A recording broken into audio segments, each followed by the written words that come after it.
Welcome to episode number 62 and my special guest, Steve Smith from the Austin, Texas market. Steve, welcome. Thank you. Yeah, I see some of your signage in the background in the key group. Yeah, that's actually one of the, no offense to JPAR, that's one of the reasons why we joined, was we really wanted to kind of brand ourselves and set ourselves apart. So, luckily you guys allow us to do that, which has been really nice. Yeah, that's a big distinguishing factor inside the brokerage. So tell us, before real estate, what did you do? So I actually got into real estate right out of college. So I went to Baylor and then went down and worked for a new home builder for years down in San Antonio. So I worked for Pulte for a little while, moved over to Newmark Homes. Then they unfortunately folded, and then actually worked as a business developer in title for a little while. Then came back to Austin. I took a short break for about 5.5 years, and I was doing liquor sales basically, and then got back in as a residential real estate agent. I had my license since 2009, but really didn't start using it until about 2015. But been in real estate for pretty much most of my career, with that, except for that short stint doing selling booze, but just helped me get to know more people for later when I got back into the business. Yeah, right out of college. So that's amazing. What are the differences you found between new home sales and residential resale? I mean, your knowledge base has to be a lot higher. When you're a residential salesperson, you're more focused on your neighborhood. So you know that neighborhood inside and out, all your amenities, your tax rate, lots you've got left, the floor plans, things like that. But you're really more specific to that one neighborhood. So when you're out on your own and you're helping everybody, plus your net's a lot, you're casting a wider net when you're on your own. But you have to know a lot more. You have to know more areas. You have to know more about where the hot areas are, what the price points are in different areas. Whereas in a neighborhood, you're in a model. You're not really doing a whole lot of prospecting. You're kind of waiting for them to come to you. So as long as you know your product, you're doing pretty good. But it's a little bit more challenging when you're out on your own. Yeah, quite a bit more to master is what I'm hearing. Yes, absolutely. So becoming an entrepreneur, being the CEO of your own business, building your own brand, what's been the biggest challenge? I think consistency is probably the biggest challenge. And that's just making sure that, I do a lot of Buffini stuff. And he talks a lot about, busy bees, where they feel like they're busy because they're doing a lot of work, but they're dabbling in 10 different things, and they never really buckle down and find 2 or 3 things that they're really good at and then stay consistent with those things. So to me, that's the most challenging thing is you get inundated with emails and, everybody, this is a great way to get leads online. This is a great way to get Facebook leads. This is a great way to do this. And then you start trying different things instead of consistently staying with what's working for you and continuing to do that, because a lot of agents, end up leaving the business quick because, they don't feel like they get a fast enough influx of business, but that's because they don't stay consistent, because what you're doing today and tomorrow doesn't really reap the benefits until 6 months down the road. So you have to stay consistent even when they're not, banging your door down, to know that they're going to come, but you don't want to change your formula. Yeah, that's so true. That's amazing. It's amazing how we think alike. I just wrote a blog. If the audience heads over to jpar.net/blog and type in the word consistency in the search bar, geographic farming doesn't work if you're not consistent, right, Steve? Right. Working your past sphere of clients doesn't work if you're not consistent. Yeah. Online leads doesn't work if you're not consistent. Whatever you pick, open houses doesn't work if you're not consistent. Whatever lead source you pick and choose to specialize in doesn't work if you're not consistent, right? Exactly. And that's what happens, I think, to a lot of agents, is they'll try something and it doesn't work because they think that it's supposed to be immediate results, and they'll try something else, and they'll try something else. It's almost like fad diets. Yeah, you get on the hamster wheel. On that hamster wheel, and you don't really ever get a chance to reap your benefits because you don't watch what you eat and go to the gym, get a workout in, and then you start seeing the results. It's like, oh, well, I did that today. I should have dropped 20 pounds. No, that's not the case. So it's the same thing with real estate. You have to find that formula that works for you, and you have to stay consistent. You have to do it month in and month out, or else, you're not going to see those benefits that you want to see. So tell us the things that you're consistent on in your marketing. What is your most consistent marketing approach? So one of the biggest things that I try to do that's the most consistent is I send out monthly letters. So I kind of go old school with it where I'll put together a newsletter, and it's usually going to be something more personal. It's not even business based. So I'll put a little letter together, a couple of photos. I've got a 7-month-old now, so keeping people updated with kind of what's going on with him. My wife has got 2 kids from a previous marriage, so we put them in there, and then it's more about just kind of a personal touch. Then you add an item of value in that might be how to protest their property taxes, or hints on how to move, hints on how to lower your credit score. And you put that in there, a couple business cards, handwrite the letter, and then send them out.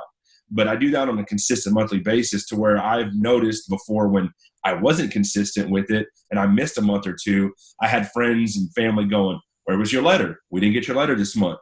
So it might be cheesy, it might not be like the greatest marketing tool ever, but nobody gets handwritten, letters in the mail anymore. So when they get that and they can kind of just get a update on, how we're doing and things like that. And it's not even so much business related.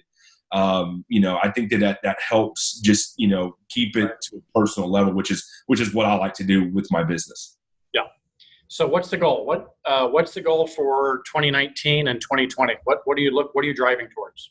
So the goal, we decided to team up, my wife and I. So that's what we've got, the Key Group Austin. And, really just the first part of this year has been getting her database and my database and putting it together, and then kind of figuring out how all that works when it comes to, who's following up with who, how we're working everything, but we've got lofty goals. She's a really good agent, and kind of combining forces with the good things are I like to do certain things. She doesn't like to do certain things. So we're finding that kind of happy balance of the things that she likes to do, the things that I like to do. And then, we just kind of, like I said, we're just going to sit back and wait for those plants and everything that we're, those seeds that we're planting to come back and reap the harvest. And when we're poised for a good year, really, I think it's going to take a little bit of growing pains to get going, but once it gets going next year, we think it's going to be, we'll be where we want to be. Yeah. So you're on track basically to have your best year ever.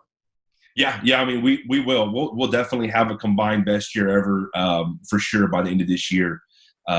Just a matter of just like I said, though, being consistent and not letting the maintenance of what's coming and what we've got on the books get in the way of continuing to market, continuing to let our sphere know what's going on, because that's how we do our business. Is I'd say a very high percentage of referral based, and then look for other opportunities where we can. Yeah. So tell us a little bit about the Austin market and what's unique about Austin and kind of what's happening in Austin. A lot of people obviously are attracted to Austin, moving there. It's a great opportunity for you for referrals. What's happening in the market? Yeah, so the market in Austin, I mean, as you know, is still really good. I mean, I think we might be seeing a small correction, but it's a good correction. We need that. I think a lot of sellers are getting a little high on the hog right now, thinking that they can put almost any price tag they want on a home, and people will fight for that property. So we're getting a little bit of that, but that doesn't mean the business is slowing down at all. With the amount of tech companies that are coming here, second headquarters that are coming here. The Army is about to bring 5,000 jobs here with their cybersecurity headquarters in the next year to 2 years. Out in Round Rock, I live in Round Rock, and we've got Kalahari that's bringing an enormous resort out here right across from Del Diamond. So there's just a lot of things that are going on, but there's definitely not a shortage of jobs to be had, which whenever there's jobs, that means there's real estate to buy and sell. So that's been good. And Austin's been consistent with that, even during the crisis, kind of the downturn for a little while. Austin was still a great market. It didn't just completely come to a grinding halt. So that's always good to know that you've got a stable, city to be working in. Yeah. One of my favorite country western songs is South of Round Rock. Yeah. I don't know if you've heard it, but if you haven't, check that out on iTunes, South of Round Rock. I forget who sings it, but it's a great little country tune. Whenever I drive to Austin, I normally play that on the way out. So you should listen to Southbound 35 by Pat Green, because you'll be on 35 coming down. Yeah, I'm on 35 all the time. So yeah, I'll have to add that to my repertoire and stop at the Buc-ee's. Oh yeah. Well, good. Well, so before we wrap up this episode, which has been amazing, what would you share with the audience about being a successful CEO, entrepreneur of your own real estate practice?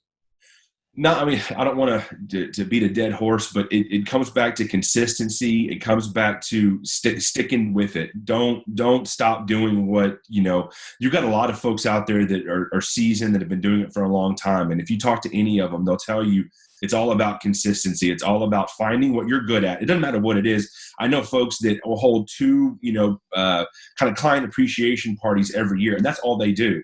But they'll have hundreds of people show up, and they do that twice a year, and that's enough business for them for the entire year. So if that's what you're good at, stick with it.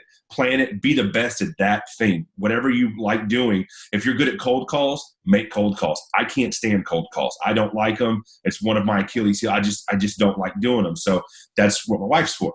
But, if that's what you're good at, stick with it. So just whatever you're comfortable with, whatever you feel you can do the best at, then stick with it, stay consistent with it, because that makes you look more like a professional as you continue to do that, and they continue to see the same things over and over and over again from you.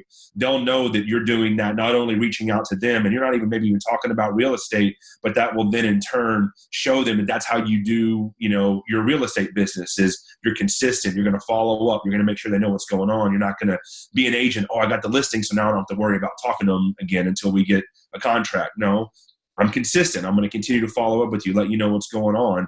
I would, anybody that's new starting out, I would definitely tell them that that's one of the biggest things to do is just put your head down, stay consistent. It's not going to be a quick return. Look at it like weight loss, I guess, is just continue to do it, because the pounds will come off, the deals will start coming in, and you'll realize that it was a good plan. Yeah. I think about two of the greatest sports coaches, Vince Lombardi, started every season with experienced champions. Mm-hmm. Basically, the story, showing them a football, gentlemen, this is a football, back to basics. Right. And John Wooden, who was the basketball coach, who basically started each season with, how to actually put on their socks. How you put those socks on, and, for bruises and, that kind of thing was a fundamental. So, back to fundamentals, being consistent with the fundamentals is what I hear you kind of reiterating over and over. Yeah, absolutely. And I mean, we all have access to the same tools. I mean, don't get me wrong. You've got, some agents or teams that have been there for years that have maybe a bigger budget, and they can spend a little bit more money in different areas. But ultimately, we all have the same access to the same programs, the same abilities to be able to do the same thing. So don't think that because somebody else is knocking it out of the park that you can't do that. That doesn't make sense. They started in the same place. So as long as you stay consistent and keep doing what, get good advice and keep doing it, then you'll get to that same point. Yeah, for sure. Well, thanks so much for spending some time with us today and sharing with us a couple nuggets. Appreciate it. And I look forward to seeing you in the Austin market real soon. And we'll see you soon on another episode.